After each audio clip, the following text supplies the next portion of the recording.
आपको कैसे पता चलता है कि कोई भी चीज़ दूसरी चीज़ के मुकाबले में ज़्यादा तेज़ी से मूव कर रही है या स्लोली स्लोली मूव कर रही है?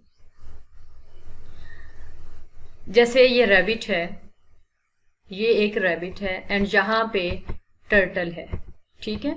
उन्होंने यहाँ तक इस मुकाम तक पहुंचना है, तो रैबिट क्या करता है कि तेज़ी से इस मुकाम तक पहुंच जाता है। लेकिन टर्टल क्या करता है, उतना ही ये स्लोली स्लोली स्लोली स्लोली बहुत आहिस्ता आहिस्ता इस मुकाम तक पहुंचता है।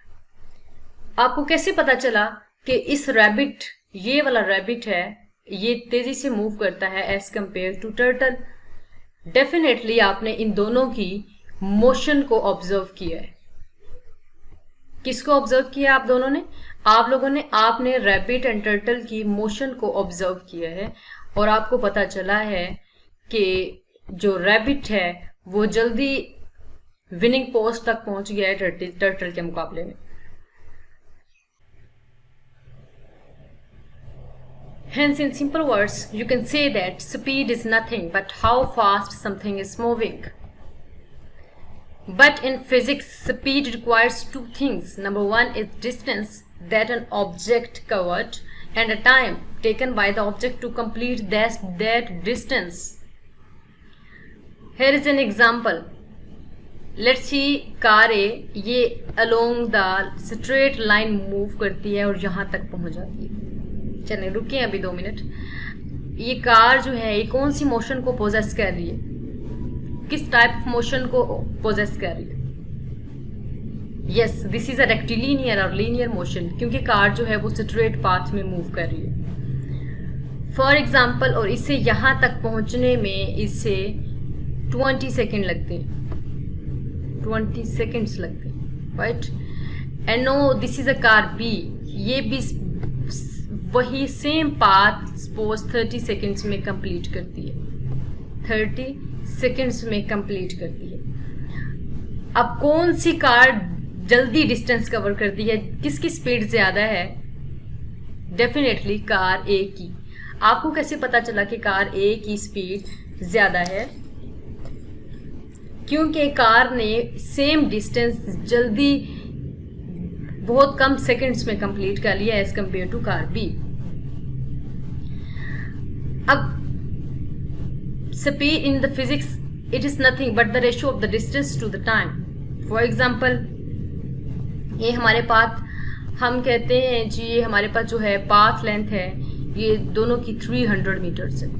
पाथ लेंथ अब क्या होती है? 300 मीटर्स। पाथ लेंथ ही तो हमारा डिस्टेंस है सारा, राइट। हम सपोज करते हैं कि ये 300 मीटर्स है। अब suppose this is for car A and this is for car A, हम स्पीड निकालने लगे हैं, this is for car B, right. Hence the speed is, in the physics, speed is the ratio between the distance and the time, right. अब हमने distance जो है वो path length है which is 300 metres and time क्या है हमारे पास? 300 metres and time हमारे पास क्या है? 20 सेकेंड्स, राइट। हेंस एक कितना टाइम लेगी, इट इज कितनी स्पीड होगी इसकी? 15 मीटर पर सेकेंड, 15 मीटर पर सेकेंड, राइट। अब ये कार बी है हमारे पास, डिस्टेंस वही है हमारे पास 300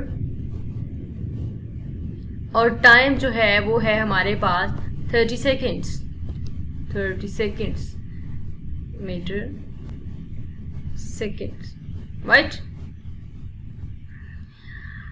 अब ये कितना टाइम लेगी? किस स्पीड से मूव कर रही है? ये टाइम नहीं स्पीड कहना है, 10 मीटर पर सेकेंड। Simple, right. अब चूंकि कार ए की रेशियो जो है वो कार बी से ज़्यादा है, hence you can say that car A जो है, कार ए की रेशियो ज़्यादा है डिस्टेंस ओवर टाइम की, so car A moves faster as compared to car B. Hence we can say that speed of the car A is greater than the speed of car B, right. Now what are the units of the speed? The SI unit of speed is meter per second. ये हम physics में सबसे ज़्यादा use करते हैं, metre पर second. इसके अलावा इसके और यूनिट्स भी होते हैं, जैसे kilometres per hour, kilometres per hour, mile per hour, mile per hour, right. अच्छा, let me ask you one question here, can you say that, कोई भी एग्जांपल उठा लें, चाहे कार ए की उठा लें आप, चाहे कार बी की उठा लें, क्या आप मुझे कह सकते हैं जो कार ए की स्पीड है वो कांस्टेंट है? मतलब वो इस लाइन में अलोंग, इस लाइन के अलोंग मूव करती है और इसकी स्पीड कांस्टेंट है? नो, आप नहीं कह सकते ये कांस्टेंट स्पीड है। क्योंकि फॉर एग्जांपल ये यहाँ पे 15 मीटर पर सेकेंड की स्पीड से ये यहाँ पे हो सकता है कार आहिस्ता आहिस्ता मूव करे, फिर कार फास्टर मूव करना शुरू कर दे, फिर स्लोली, फिर faster, right. Hence you can never say that the speed of the car is constant speed. यही केस सेम कार बी के साथ है। इसकी स्पीड तब कांस्टेंट होती जब ये हर सेकंड में 15 मीटर पर सेकंड का फासला 15 मीटर पर सेकंड की स्पीड से चल रही होती, जा रही होती। लेकिन हो सकता है यहाँ पे वो फास्टर हो, यहाँ पे स्लोअर हो, फिर फास्टर, फिर स्लोअर, या कहीं ऐसा भी हो सकता है कहीं रुक जाए, फिर तेज चलना शुरू कर दे। तो फिर ये स्पीड जो है ये कांस्टेंट स्पीड नहीं है। तो जो हमने स्पीड कैलकुलेट की है, देन वो स्पीड कौन सी है? डेफिनेटली वो है हमारे पास एवरेज स्पीड। जो हमने कैलकुलेट की है वो डेफिनेटली हमारे पास कौन सी स्पीड है? Average speed. What is the average speed? It is the total distance travelled by the object divided by total time taken by the object to cover that distance. This is the average speed. Average speed के बारे में मज़ीद पढ़ने के लिए हम अपनी next class इंशाल्लाह अरेंज करेंगे। नेक्स्ट क्लास में मैं आपको एवरेज स्पीड के बारे में बताऊँ।